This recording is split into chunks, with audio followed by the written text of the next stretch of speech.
We tried so hard to figure out what the title of this movie means, and I don't know about you, but I've got nothing. Yeah, the only thing I can think is it's some kind of reference to the impotence of the killer. Okay, I see what you're saying, because like the phrase 6 to midnight means like going from nothing to an erection, but 10 to midnight, that's not a lot of movement, right? Maybe that's what it means? Yeah, I feel like he only has a semi-hard all the time, and it just doesn't function for him, so women don't get off on it. Although midnight still implies a full boner, so maybe that's the part he can't complete. He can get from 6 to 10, but it's still kind of like floppy, you know, like a big snake. Welcome to Bad Movies and Beer. I'm Cooper. And I'm Nolan. Today, we are discussing 10 to Midnight, a late period Charles Bronson movie where you'll never believe it, but he plays a fucking burned out cop with bad home relationships. I mean, yeah, he's got a dead wife and a daughter who he doesn't really have a relationship with because he's too busy doing his job as one of the only good cops left. They do mention he's gotten several commendations, but by all accounts, he's just your stock fucking 80s cop character. Charles Bronson, man against the world. That's exactly what it is. Yeah. Stereotype here, yes, for sure. Oh, man. But yeah, kind of a police thriller, less of a one-man war on crime. Not as much action as I think either one of us hoped for. No, definitely more of a suspense thriller, but unfortunately one that is incredibly predictable and not tremendously suspenseful. The most suspenseful part is the title. Again, we can't figure out what it means. Still not sure what it means. As the killer's running around hanging dong, we still can't figure it out. Did he hang dong? I didn't see any dong. A little bit. Okay. They just showed a lot of his pubes more than anything else. Well, that was the era, right? Yeah. That's fair. That makes sense. Anyway, we're going to cover all of this, the nuts and bolts. But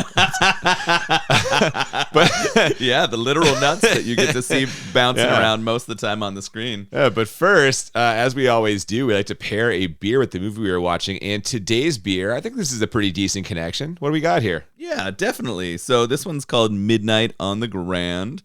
Obviously, we're working in midnight with the title here. It's a black lager. It says it's dark and delicious. It's from the Grand River Brewing Company. So I think I've had some of their beers before. They were out of the Cambridge area. I think, though, that they're being brewed out of Vaughan, Ontario now. I think a few years back they were purchased by a large winery that's here in Ontario. Magnata? Yeah. Magnata. And so Magnata's carrying on the brand, but unfortunately we're not able to carry the brewery itself in Cambridge going. It was in an old classic building, but I think they were having issues with the city and some of the taxes, maybe other things there were making it difficult. I think COVID got in the way there too, probably. As it did for a lot of small businesses, and especially, we know a few craft breweries that did not survive the whole COVID thing. So, well, that's too bad, but it's nice that the beer lives on. I wonder if the brewers are actually involved in the process still, or if they just sold the name and recipes. They brought some of them over, maybe, but I'm sure there was a bit of a change of staff. But yeah, it sounds like they're brewing these out of Vaughan. They're available in the LCBO here in Ontario, many grocery stores, and you can also order their stuff online. So it is nice that a lot of those recipes are still continuing to go. I've never had this one. I've had a couple other black lagers. They tend to be really enjoyable. They just use kind of a darker malt, but still have the same lager fermentation and yeast and finish. So it should be a pretty crushable beer. Well, I hope so.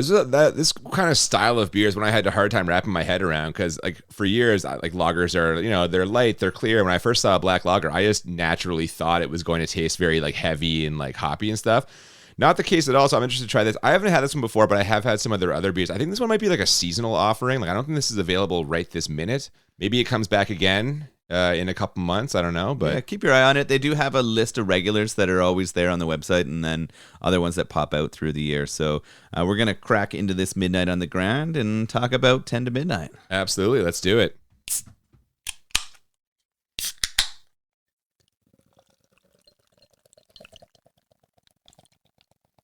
So we open with some police station chatter and the unforgettable logo of the Canon Film Group. Always nice to see them.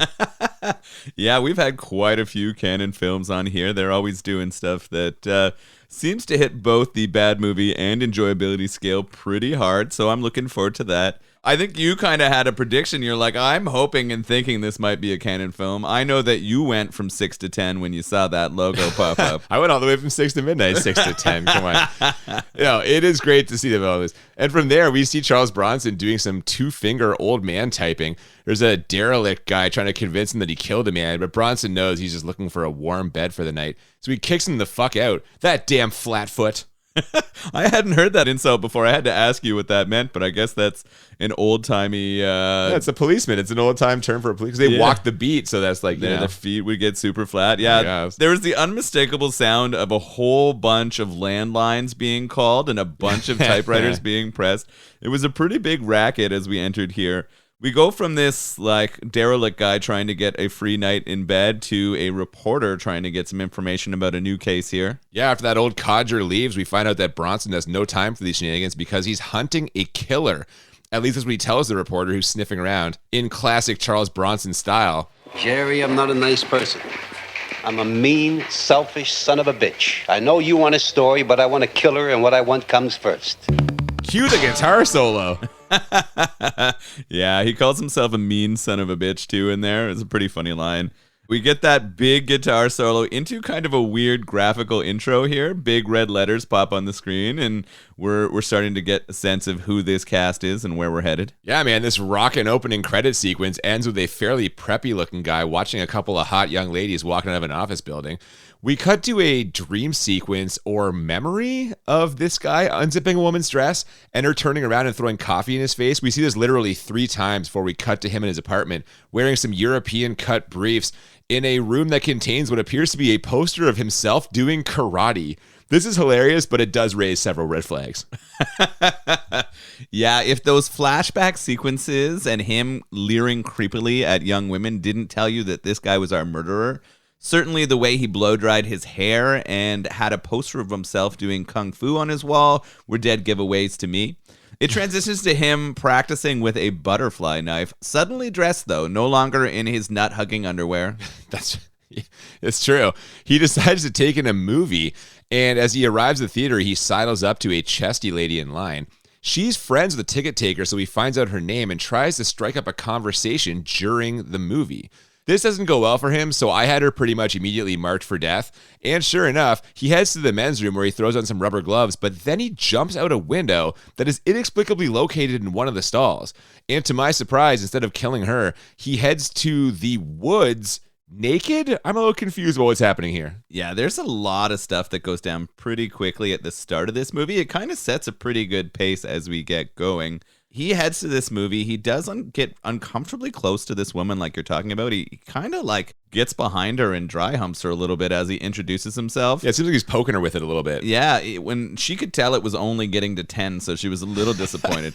That's why she's so hard turns him down, I think. If she felt the 12, maybe she might have been a little more interested because he's a clean-cut guy. He's fit. The friend even like seems to be like, why aren't you giving this guy the time of day? Yeah. Other than the fact that he's being an absolute creeper. So he gets those gloves on and he heads out the stall window. I don't understand this at all. This is I've really never weird. seen a window in the stall in a men's room. That's very odd. No, I've never seen a window in a bathroom of like establishment. A public building? Yeah. So it was kind of weird. So he heads out there. He hops into his VW Bug and drives through the woods like you said. Then we cut to him being naked with a knife and approaching a van where clearly 2 people are f***ing. Oh yeah, that van was a rockin', but he still decides to come a knockin'. And he quickly kills the dude. The woman in there tries to escape, but she basically just runs a lap, which allows him to immediately catch up to her, stab her in the chest, and if we're being honest, probably tries to bang her corpse. Oh, I didn't get that, but maybe. Well, we know he wasn't successful because, again, he can only get to 10, not midnight. But I'm sure he probably tried to mash it in there or something. They didn't find any DNA evidence, and I think he might be afraid of that if he were trying to mash, because he does put on those gloves. Oh, that's a good point. Leave fingerprints. You know, they do make gloves for your penis. They're called condoms. They didn't show him with dong bags, but but I could see this guy having them. So he murders her after what is just a tremendously awful performance by this actress. Oh, get used to those. There's a lot more of those coming. Oh, my goodness. So she begs for her life before he stabs her. She does recognize him. She knows him.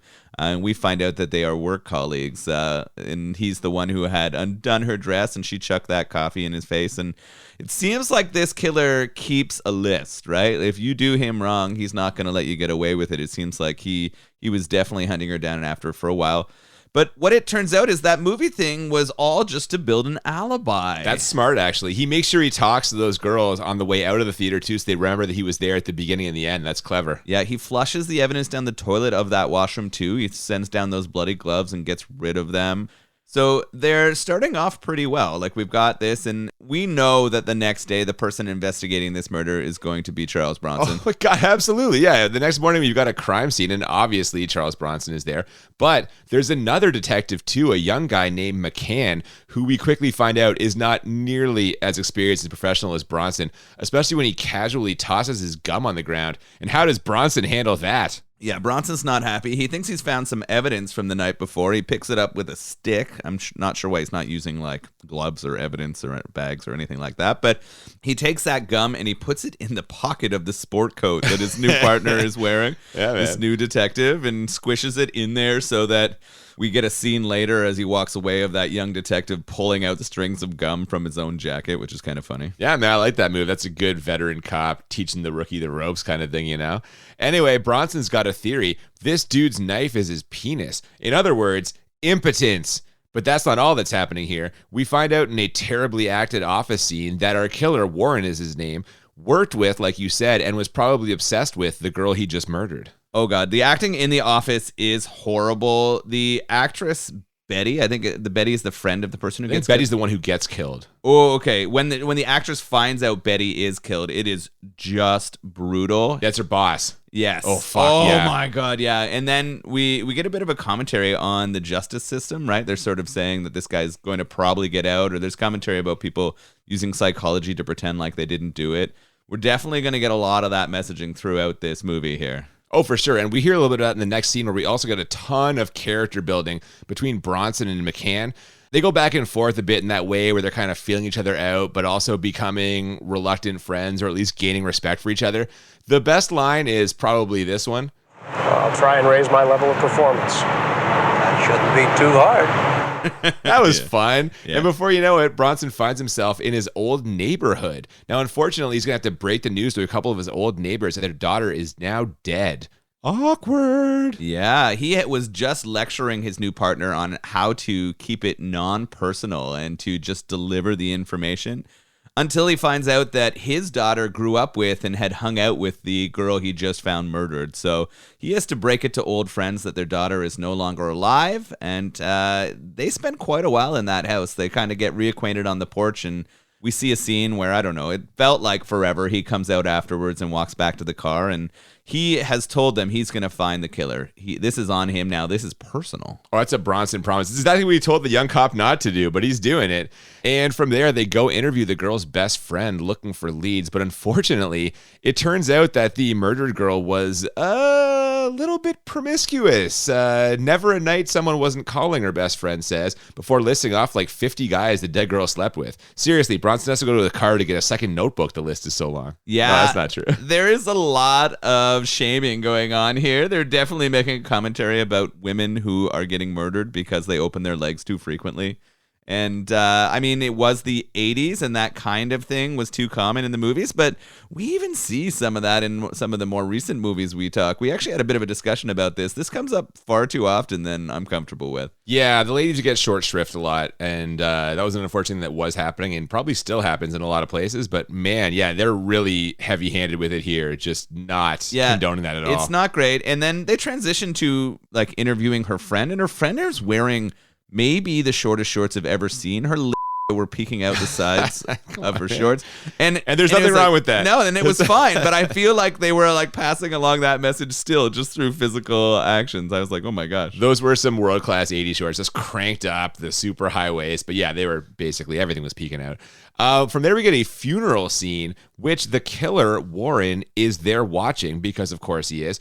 Also there is Charles Bronson's daughter, who, like you just said, used to be best friends with the dead girl.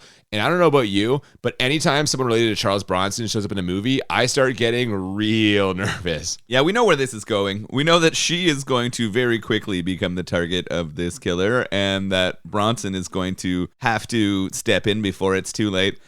I thought this could go one of two ways at this point. I was like, either she gets killed really soon and he goes on just an absolute bloodbath to take this guy down, or we're going to get it dragged out where she's going to be in danger for the rest of the movie and he's going to have to come in to save her at the last moment. See, now, as an experienced Charles Bronson movie watcher, I could have told you which one it was because we're dealing with a single killer. Therefore, it has to be a race to the finish line scenario. If a gang had caused her to die, or if like drug dealers, an organization where he has time to mow through multiple people, then that's your one-man war on crime. So I knew where this was going to go. But yes, clearly something's going to happen with her. Something else that's going to happen with her, we quickly figure out, is that she kind of catches that young detective McCann's eye.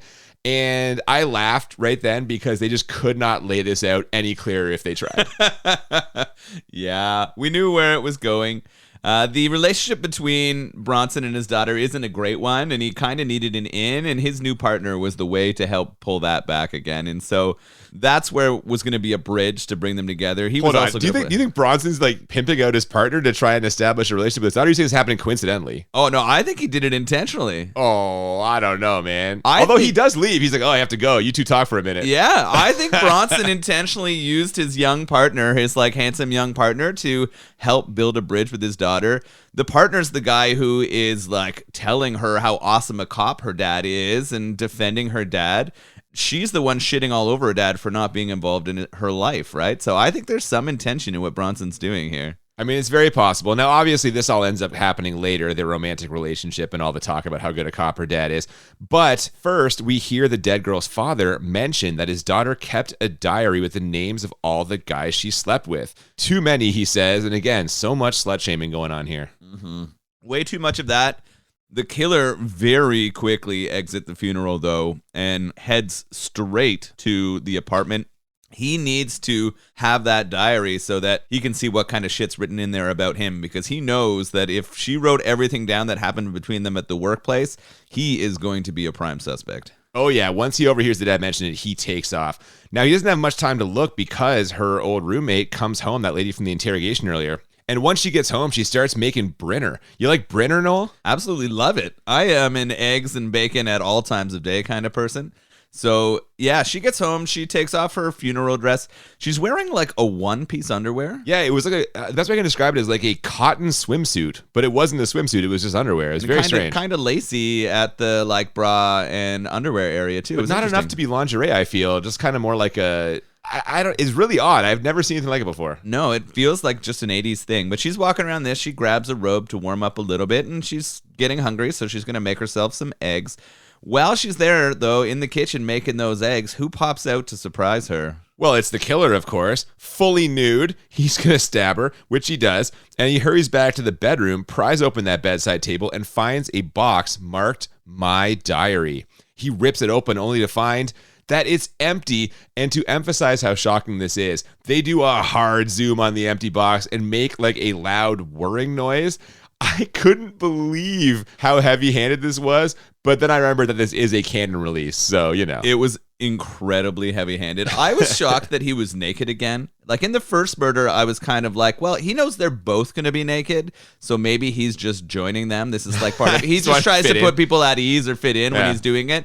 But he was hiding in her closet in her bedroom, and somehow in that closet he manages to strip down without making a ton of noise. This seems like a very impractical way to murder people. If he's being so careful, he's got to leave a sock or like one of his small European underwear somewhere when he's stripping down every time he murders. Like, this seems like a lot of time and pieces of clothing to think about. Well, but the smart part is you're not going to get blood on your clothes if you're not wearing clothes. He can wash the blood off his skin. There's no evidence on his clothes afterwards. Like, I get what you're saying. I see what you're saying. But doesn't he then, after murdering, put on his clothes before he leaves? But would there not be blood on the inside of his clothing? I probably washes off first. Kills her, takes a shower. You think he had a shower there? Maybe. I mean, if you're talking about leaving evidence behind, if anything, he's going to leave some of those pubes behind. He takes off those tight underwear. They're going to drag a couple out. That's going to be a thing. Although, did they have like the forensic hair stuff back then? Not to the same degree. Yeah. I think maybe they could match up some of that. I think today, with the way that he had a pretty wild bush, that would be all over the crime scene. Bronson pulling out some tweezers would have been hilarious, but it does not happen in this movie. If he had a magnifying glass and tweezers to pull some pubes off the ground, it would have been fantastic. Yeah, man. Speaking of Bronson, the killer returns to his apartment only to find Bronson and that young detective McCann waiting for him. They've got questions, and they've also got the diary. She kept very detailed accounts, it turns out, of all the people she dated. Bronson reads a couple. One guy was conceited, another one loved his car, and then he fires off a few passages about a creep who she refused to date but kept calling her anyway. And who was that creep? I'll give you a hint. You. That was a good line. Yeah, I mean, it was clear that where we were going with that one again. Yeah. Definitely paint by numbers here, but I did enjoy that he called him out on it, which was funny. Our guy is trying to play it smooth, but he's clearly a bit rattled here. I mean, he is, but thanks to that memorable night at the movies, he has got an airtight alibi. Bronson, though, he's suspicious, so he decides to check out this guy's bathroom. Does he find anything interesting there, Noel, or what? So he does make the excuse to go to the bathroom. When he gets in there, he finds a few porn mags on top of the toilet. And then he goes into the medicine cabinet and pokes around, doesn't find a bunch there. But when he looks under the sink of the bathroom, he finds just the most hilarious pocket I could ever imagine. It's like a very primitive fleshlight. Can you describe this thing to our audience, please? The best way I can describe it is, it looks like he hollowed out a mannequin foot and then somehow like stuck it on the end of like an electric turkey carver. Like it's got that like base, that like hard plastic molded base of like the carver, but then there's like a like weird fleshy like rubber thing at the end. It's just a rubber hole. It looks like it plugs in. I don't understand what kind of motion it makes. I'm worried that it could go awry and snap a dick up.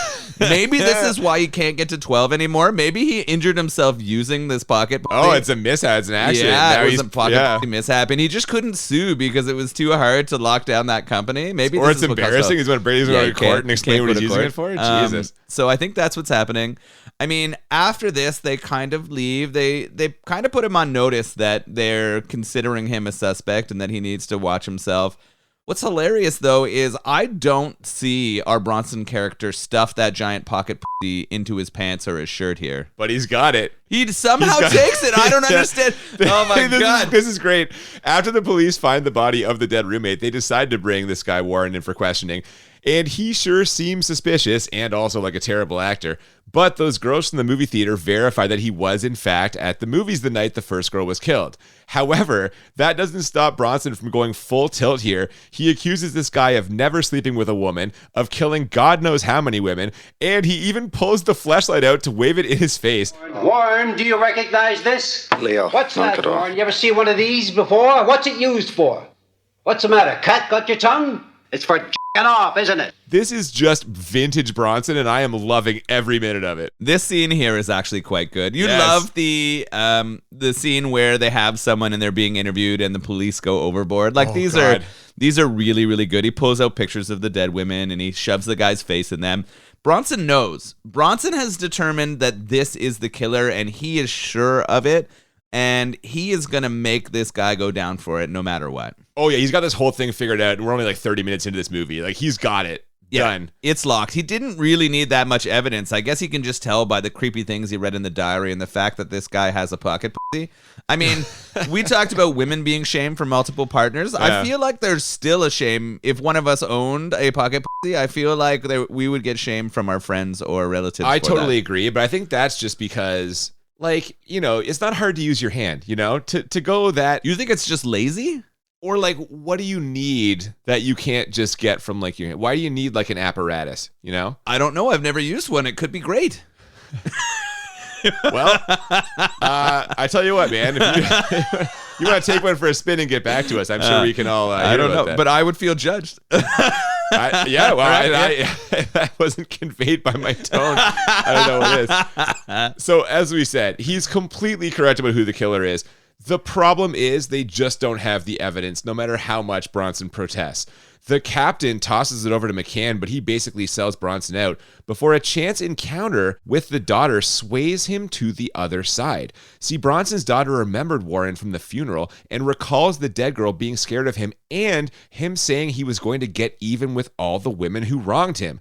Now, correct me if I'm wrong, Noel, but by telling the cops all of this, isn't she wronging him? Uh-oh. Oh, no. I mean, I think that Bronson already wronged him enough that this guy wants revenge against him. And if he can connect her as the daughter of him, she is clearly going to become his target. But the fact that she's also assisting in his arrest is going to put her in even more harm's way here. Oh, absolutely. And sure enough, he stakes out the hospital where she works and calls her later from a payphone to talk dirty to her in Spanish. Bronson's cop sense is tingling, so he comes down to the hospital the next day to see her and also try to repair the relationship that we find out here is extremely damaged. And this is where I had the thought, this movie is strangely dramatic. It's completely dramatic, right? This is very much a dramatic thriller. There is not a lot of action happening here. Although the pace at the start with the murder and the hiding of the murder was pretty quick, we really, really slow down through this section, like almost unbearably slow. I'm having trouble right now. I'm asking a lot about how far are we, where are we going, because it feels like the movie is really dragging at this point. I know what you mean, but we do get the party scene coming up in a second. Before then, though, McCann shows up to pick the daughter up for that party. He's wearing a sweet blazer with the elbow patches like a teacher from the 70s, and he hooks her and her roommates up with a super primitive phone tap and a police issue radio. They ask if he's trying to worry them, and he replies, No, actually, I'm trying to scare the pants off you. That's a new approach. Most fellas do it manually. that was kind of clever. Yeah, there's some funny flirting and joking going on there as he picks them up to go to this party. We transition to the party and we have some hilarious 80s dancing. There's a keg there, and the police officer and Bronson's daughter are getting along reasonably well here. He was getting too hot there on the dance floor. That teacher's jacket he's wearing is not allowing him to breathe enough. She tells him to take it off, but I think he's a little shy of his pit stain, so he asks her if they can get away from the dance floor for a little bit, and she pulls him to the side off of there, and they have a little conversation. That's true, but you forgot that before that happens, he tries to tell her they can't take it off also because he has a gun. And she can't hear him because of the music. So it's a comic thing where like he's saying it louder and louder. And finally he yells it right when the music cuts out and everyone kind of looks and she has to kind of explain it away. I don't know. It's a weird infusion of comedy right there, but I still enjoyed it. Yeah, it was funny. Speaking of comedy, they're in the hallway now, like you said, and he hears what he thinks is the sound of a woman in distress. So he runs off to rescue her, but it turns out she's just getting nailed. And in between those two things, Bronson's daughter offers to f*** her his asshole. I'm only kind of joking.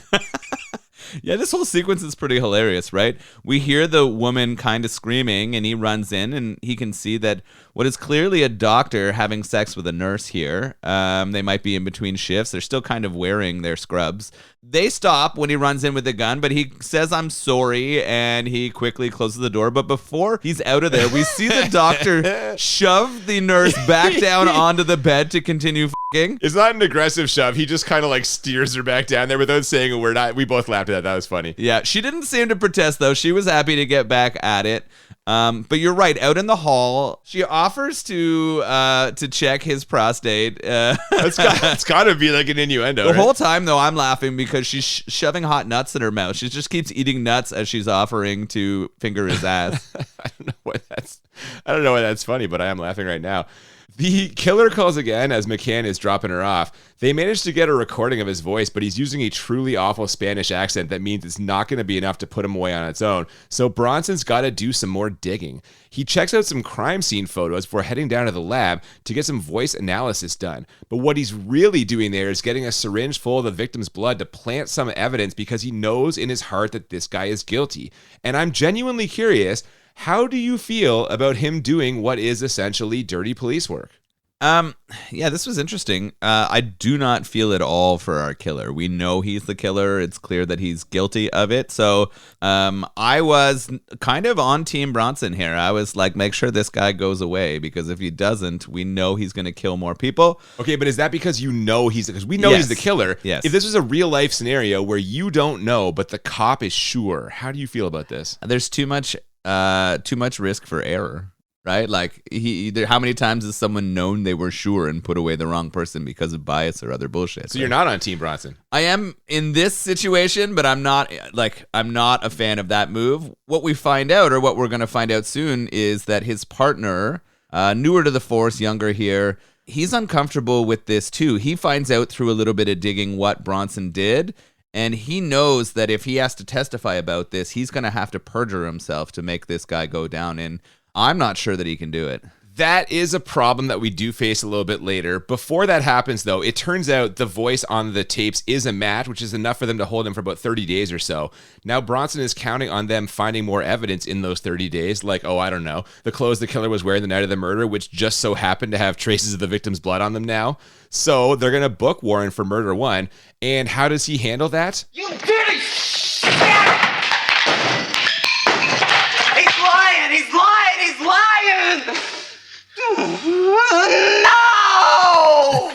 Oh man.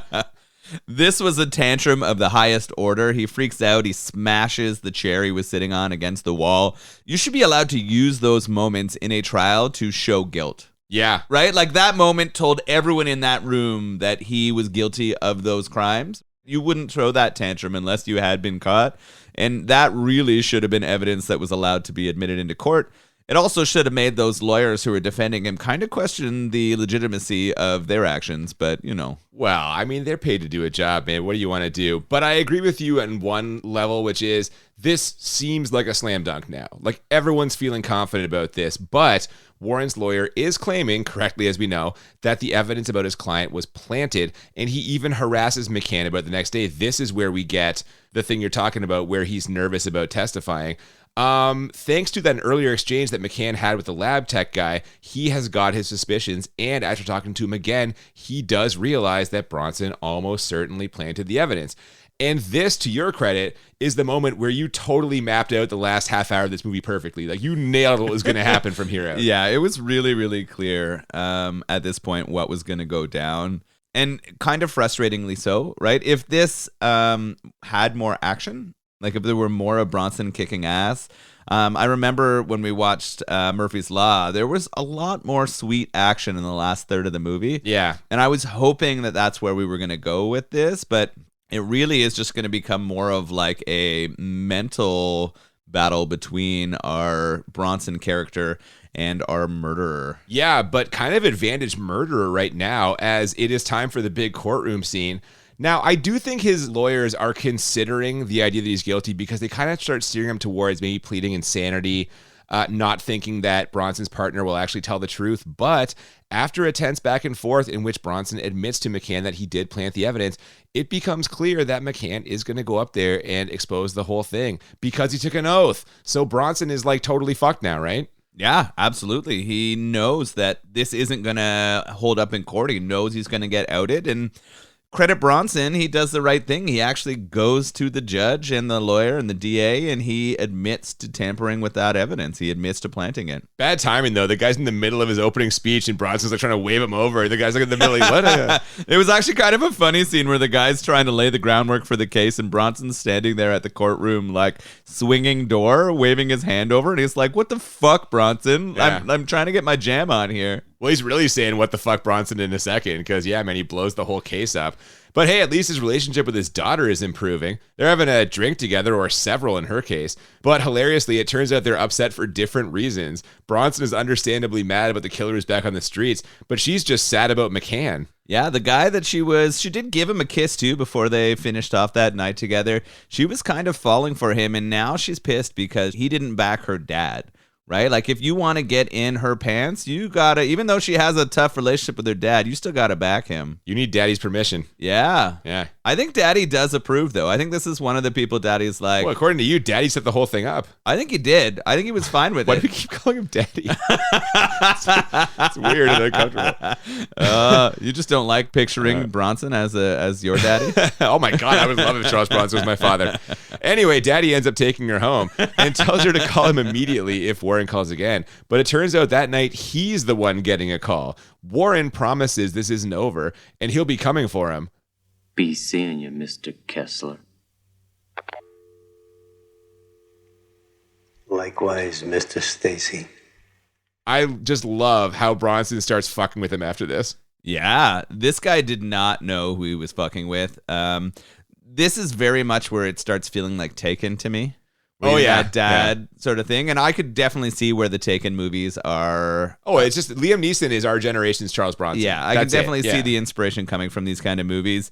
So Bronson's pissed now. He's kicked off the force because of his perjuring. We were questioning why he wasn't facing like criminal charges for this kind of thing. Probably all those commendations. I'm guessing the justice system did him a favor for his years of service. He's just fired, but he's not going to jail. Yeah, that's fair. So Bronson now is obviously pissed at this killer who is starting to taunt him. So He starts fucking with them. he starts going on the offensive, and I like it.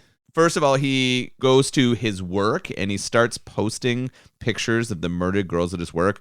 The people don't want Warren there. They suspect him of being that killer, and they are all equally creeped out by him. So he kind of loses his position at work. They fucking fire him. They think he's posting the pictures. Yeah. Yeah, so they get rid of him there. What else does he do? He's following him in his car. Oh, yeah, he's tailing him in his car, and this is freaking Warren out too. And things are not looking good for our killer here. Bronson's kind of all over him. He seems like he has the upper hand, but our killer has one more thing in his back pocket here. Oh, yeah. I mean, he's been pushed to the brink by Bronson's shenanigans. So what he does is he retrieves his murder weapon from a clever hiding spot and decides to cruise the strip looking for his next victim. And I don't know about you, but I kind of felt bad for him here. Like, he's been reduced to murdering sex workers. This is when you see a band who used to be in arenas playing like a casino or something. It's a real step back, you know what I'm saying? I'm not sure if I'm comfortable with this comparison. I'm just saying, like, he was in a better position before, and now he's having to scale now he's back. going back. But I don't think I don't think his interest is in killing her, and we're gonna find out soon that that's not what he's doing. Well, no, it turns out that he's not gonna murder the sex worker. This is just his alibi, so we can go for the real prize, who, of course, is Bronson's daughter. Bronson realizes this, but just too late. He calls her doorman and tells him not to open the door right when they're opening the door.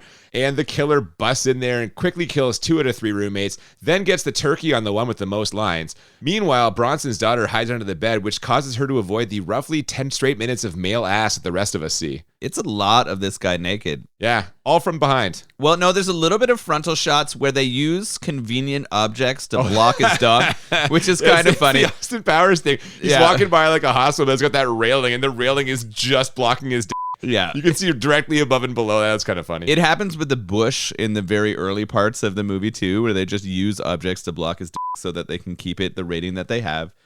This is an interesting sequence where he's killing them. They're getting shots that feel almost Psycho-esque. They're trying to get inspiration from some other sort of horror movies, I think.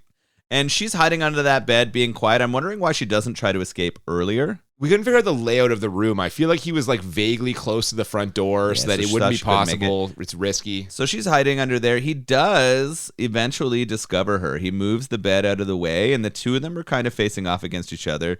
She turns out the lights, and she throws a lamp at him, which buys her a little bit of time. But when she tries to escape from the front door, the corpse of her friend is blocking the way. That's true. So instead, she locks herself in the bathroom, and this is where you mentioned Psycho. I really thought we were going to get a homeless man's version of The Shining here, but it turns out old Warren is not strong enough to break through the door. Instead, he pretends to leave the apartment by opening the door and closing it, and she actually comes out of the bathroom. Like, what are you doing? Yeah, this was a little disappointing. I don't understand why she exited.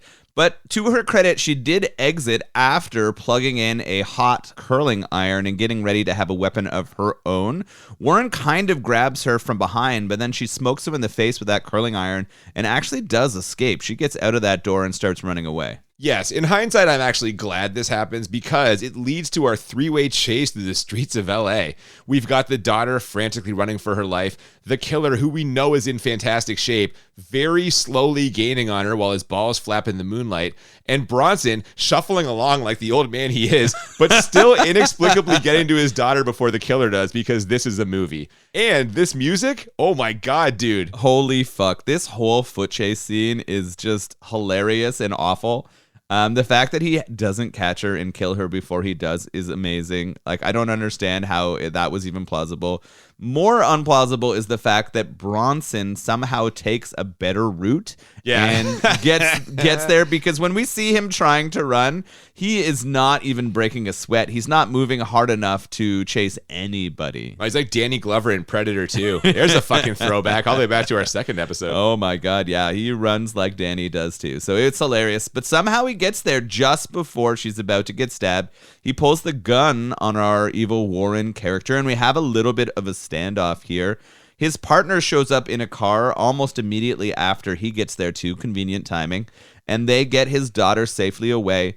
The killer here starts telling him how maybe he is sick. He starts going on about how maybe there's something that's driving him here. Maybe there's another person inside him.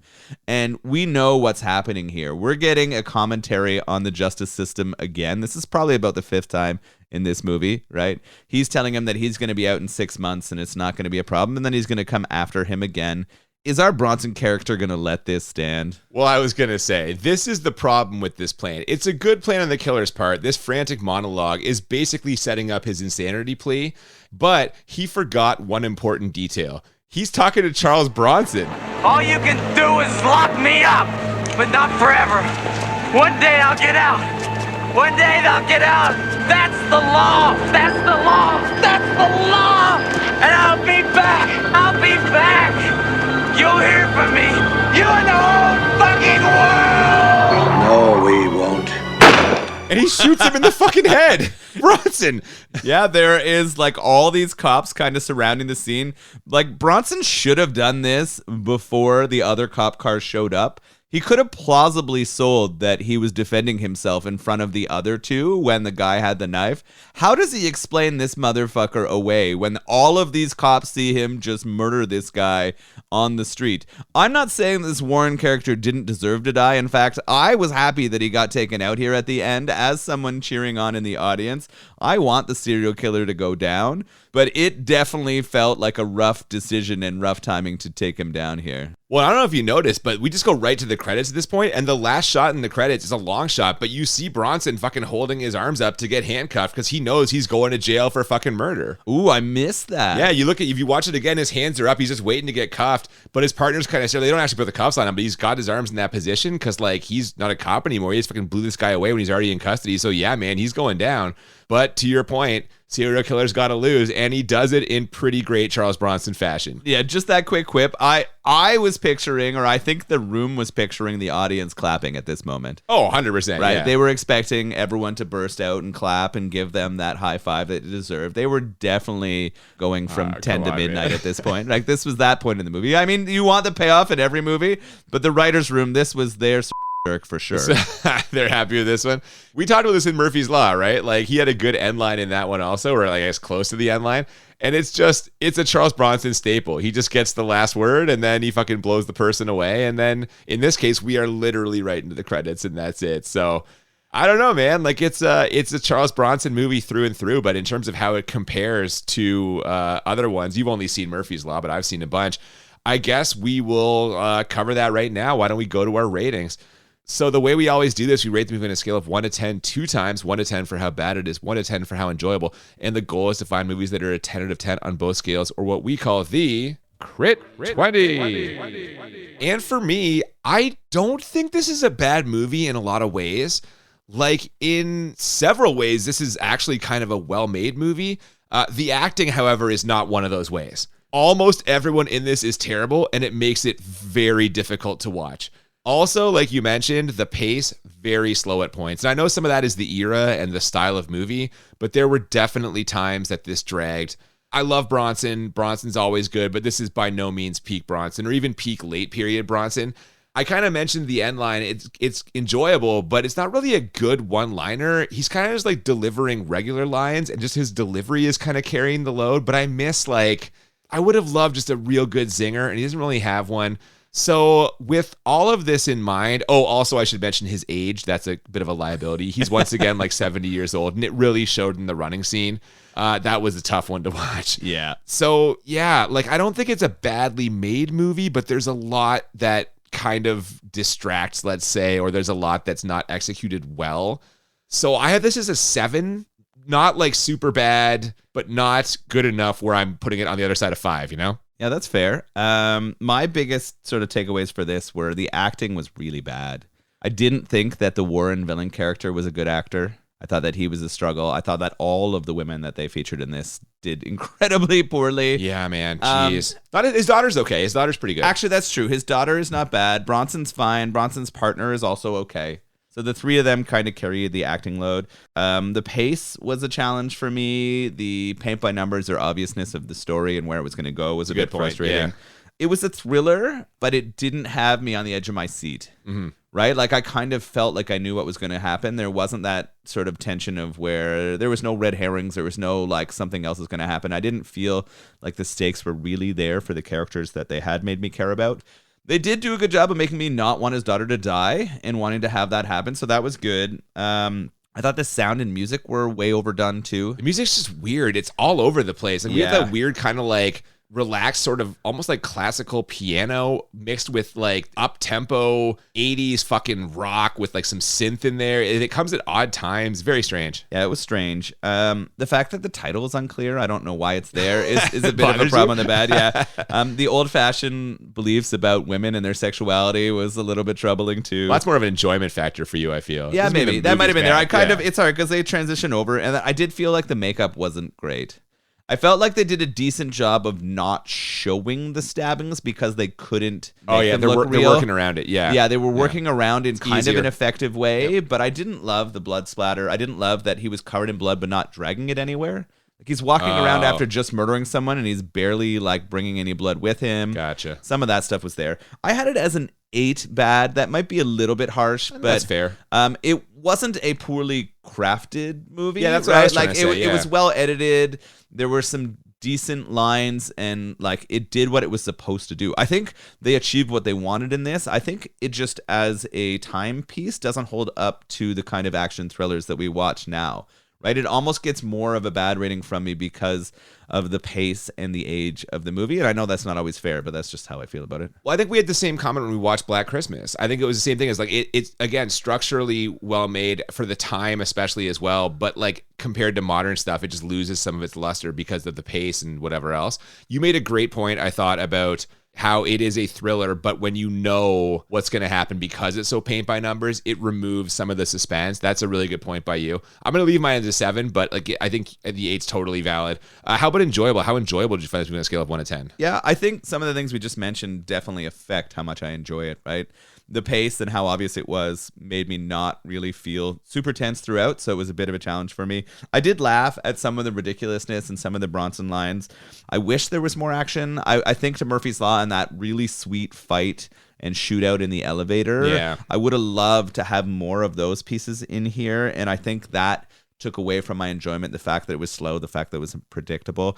I only had this as a 5 enjoyable, which is pretty low, I think, on those scales, but it's definitely something that I'm not upset that I watched. I would like to see more Bronson. I think I want to watch some of the Bronson that maybe doesn't fit on our podcast. Some of his like, Oh God, like Dirty Dozen, Great Escape. yeah, What are you I haven't talking? seen any of that What, stuff. but, okay, what about like Death Wish? I've not seen it either. Okay, So so you haven't seen any of the Death Wishes? none. Because some of those would definitely fit in our, in fact, all of those, except probably the first one would fit in our podcast well, and they do contain, at times, just a ridiculous amount of action. So maybe we should try and go Yeah. that way next time. We'll try to find a death beer and we'll... I would love work that. that I in. think Okay. that's kind of the direction I want to go next with him because I think I enjoyed Murphy's Law more. Like if we were putting the two together, I enjoyed the action and the dynamic in that movie more than I did in this one. It's funny you say that because I'm the exact same way. I think about those two and I was comparing them the whole time. I do believe this is a better film than Murphy's Law, but I don't think it's a better movie. Like, you know what I mean? Like Murphy's Law is more fun. It's a more enjoyable movie watching experience. I think this is better made, but if I'm sitting down to watch Charles Bronson blow away a bunch of punks, I want there to be more action. I do enjoy Bronson. I always enjoy Bronson, but all the problems you've described, I agree with them. It's the same. It was dragging in parts. Some of the old-timey attitudes are a problem. The absence of action, like you said. Again, as a cop thriller, it's got some good procedural elements. This thing with the alibi I thought was really cool and creative, and I liked that. I do like but that, there too. weren't enough other parts that kind of drew me in. So I have this as a 6 enjoyable, probably just because I'm a bigger Bronson fan than you are, so I got a little more of his performance. But like we're very close. You're an 8.5, I'm a 7.6. Not a poorly made movie in the truest, most obvious sense, but in terms of a fun watch, it's kind of era specific. It's a procedural. There's good elements in there, but there's a lot that, especially watching it today, just doesn't hold up. So I think you and I have very similar opinions on this. I can't say I won't watch it again because I get into Charles Bronson mood. I might just throw something on, but there's better Bronson movies out there. I would prefer, it would be lower on my list of ones to watch. Bronson So ones, yeah. How about the beer though? I liked it. It was, again, I kind of grapple with I poured it out of the can. It looks super dark and I'm like, ugh. And then I drink it and it's not that dark at all. And it's not that heavy. It had good kind of like smoky notes almost. I don't know if that's chocolate or was it who had chocolate in this one or coffee or what? No, it definitely has chocolatey coffee notes.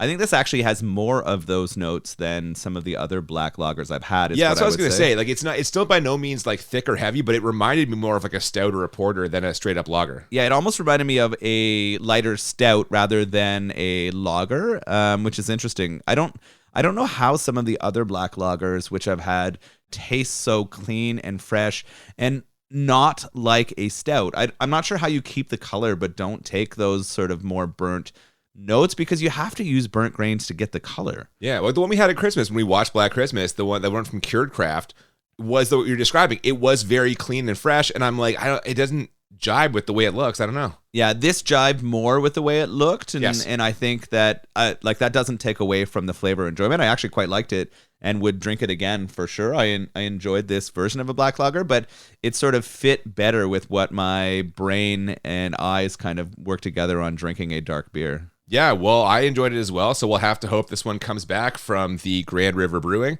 And speaking of things coming back, next week we're going to be taking a trip back to your fucking childhood in the late 90s.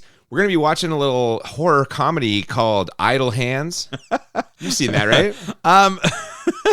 I know this movie, and I assume that I've seen it, but I can't guarantee anything at this point. Okay. How many times have I been like, oh, I've probably seen that, and It's then been a we bunch, get to there, and then it's not there. So Yeah. I don't know. We're going to see. Devin Sawa, Jessica Alba, Seth Green. Oh, I watched a lot of Seth Dude's Green hand comes stuff. alive, and yeah. Yeah, but Well, we can't hardly wait. We know you're a big can't hardly wait guy.